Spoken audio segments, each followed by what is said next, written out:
keeping pace with the global economy feels like a real high-stakes balancing act right now, doesn't it? It really does. Especially with the whole U.S.-China relationship. And look, for those of you gearing up for your UPSC exams, getting your head around this, the economics, the implications, well, it's not just helpful, it's pretty crucial. Absolutely crucial. Current affairs gold, really. So let's dive right in. Okay.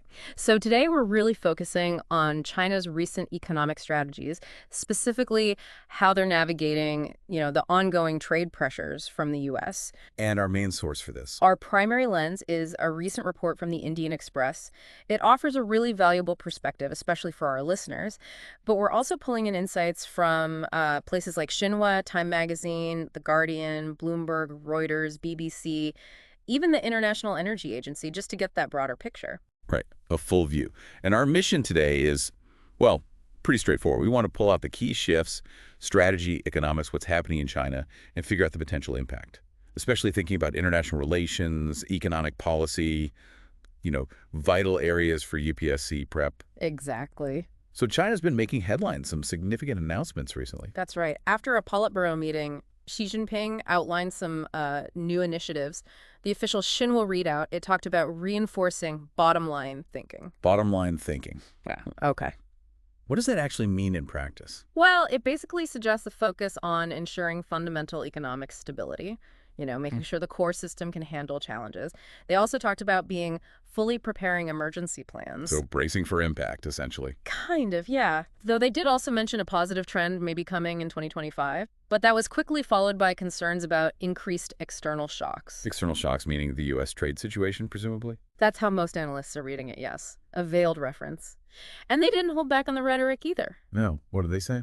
The statement vowed to actively uphold multilateralism and oppose unilateral bullying practices. Right. Multilateralism working with many countries. Yeah. And unilateral bullying, that's their framing of U.S. actions acting alone on trade. Precisely. It fits their consistent narrative, positioning themselves against perceived U.S. unilateralism. Now, speaking of tangible things, tariffs. Yep. That whole issue popped up again. Yes, the tariffs. Always bubbling under the surface. Yeah. Didn't Trump say something about Xi reaching out? I saw that in Time Magazine. He did claim that, yeah. A pretty significant assertion. But Beijing, well, they shut that down fast. Their foreign affairs spokesperson, Guo Jiakun, flatly denied it, according to The Guardian, said none of that is true. Okay, so a direct contradiction there. Highlights the tension, doesn't it? Definitely. But then you also had other reports. Bloomberg and Reuters were suggesting China might actually be looking at tariff exemptions for some U.S. goods. Oh, interesting. Despite the public denial, what kind of goods? Apparently things like semiconductors, some medical equipment, even industrial chemicals like ethane, vital imports, really. Right. And there was even a report from a supplier in Shenzhen saying exemptions for 8 semiconductor products were, already happening. And this wasn't just rumor, right? Didn't the American Chamber of Commerce comment? Yeah, Michael Hart. He confirmed they'd heard about surveys asking businesses about indispensable U.S. imports. He called it a positive early sign. So what's the thinking there? Deny reaching out, but maybe offer specific exemptions. Seems a bit contradictory. It could be pragmatic, Publicly stand firm against Trump's narrative, but quietly ease the pressure where it hurts their own economy or where they really need specific U.S. tech. Right. Targeted relief without looking like they're giving in overall. Makes sense. A strategic tweak. Exactly. And while they're managing these external things, they're also putting a huge emphasis on their domestic economy. Okay, shifting focus inward. What are they doing there? Well, the Politburo readout detailed several moves to boost internal demand. Things like raising unemployment insurance payouts, right, increasing incomes for low and middle earners, supporting the service sector, and just generally encouraging people to spend more.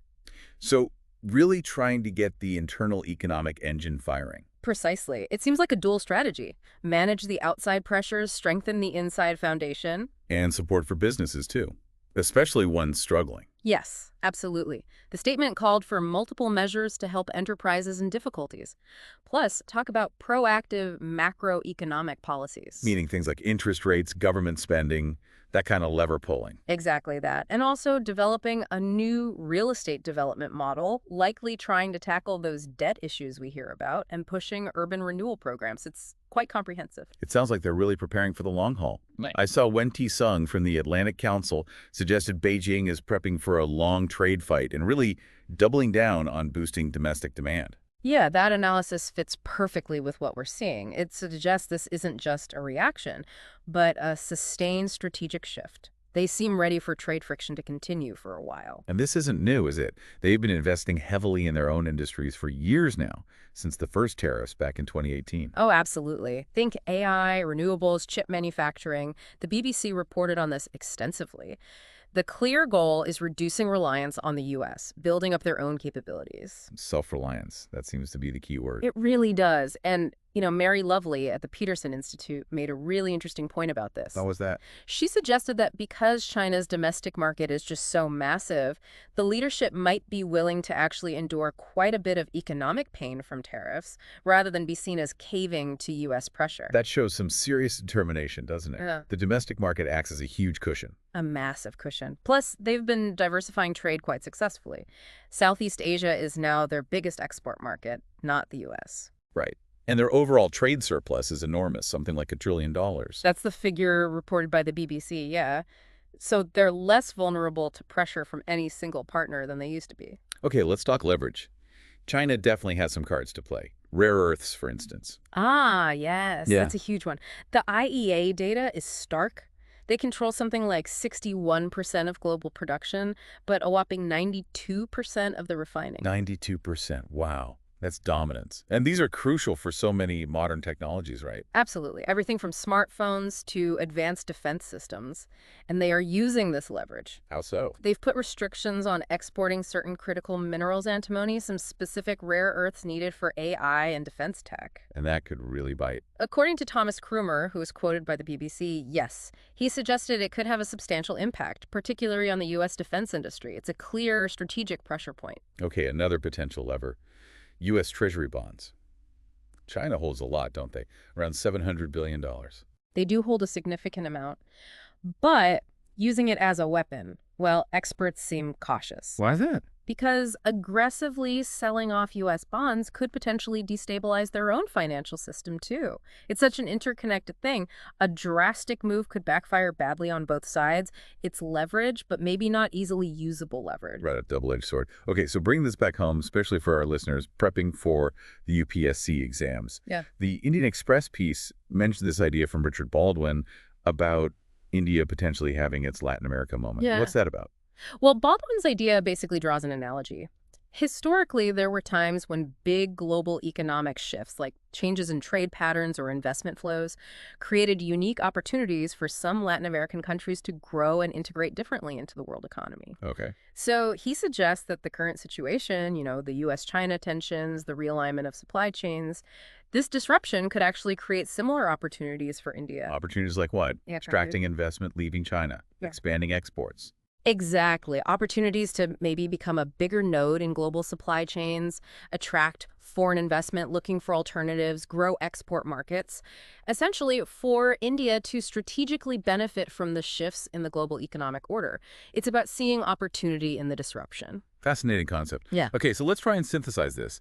For our UPSC listeners, what are the absolute key takeaways here? Right. I think, number one, China's response is complex and multi-layered. They're definitely focused on shoring up their domestic economy, boosting internal demand, ensuring stability, that bottom line thinking. Okay, domestic focus. What else? Number two, long-term strategy. Heavy investment in key industries. AI, chips, renewables aim squarely at reducing reliance on the U.S. This isn't just short-term tactics. Got it. Self-reliance push. Number three, strategic leverage. They know they dominate areas like rare earths and aren't afraid to use that. Bonds are leveraged too, but maybe trickier to deploy. Right. And finally, the overall U.S.-China dynamic remains incredibly fluid. We see public denials alongside potential private maneuvering, like with the tariff exemptions. It's complex, ongoing, and has huge global implications. Understanding these dynamics is critical for grasping current international relations and economics. Absolutely critical. So for everyone tuning in, especially if you're deep in UPSC prep, tracking these global economic shifts, understanding how they might impact India's policies, its international standing, it's essential stuff. This deep dive, drawing heavily from that Indian Express report, hopefully gives you some solid context. And maybe leaves you with a big question to think about for your own analysis. With China doubling down on domestic demand and strategic industries, and these U.S.-China tensions showing no sign of truly disappearing, what do you see as the most significant long-term impact on the global economic order? Yeah, and crucially, where does India fit? Where can India position itself strategically in this changing world? Exactly. Lots to ponder there. Definitely. So if you found this deep dive helpful for your studies, please do give us a like, subscribe for more, and maybe drop a comment with your thoughts or further questions. We really want to keep this conversation going, especially to help you on your UPSC journey. We do. And just to reiterate, today's discussion drew significantly from that recent report in the Indian Express, offering a vital perspective on these global currents. Thanks for tuning in.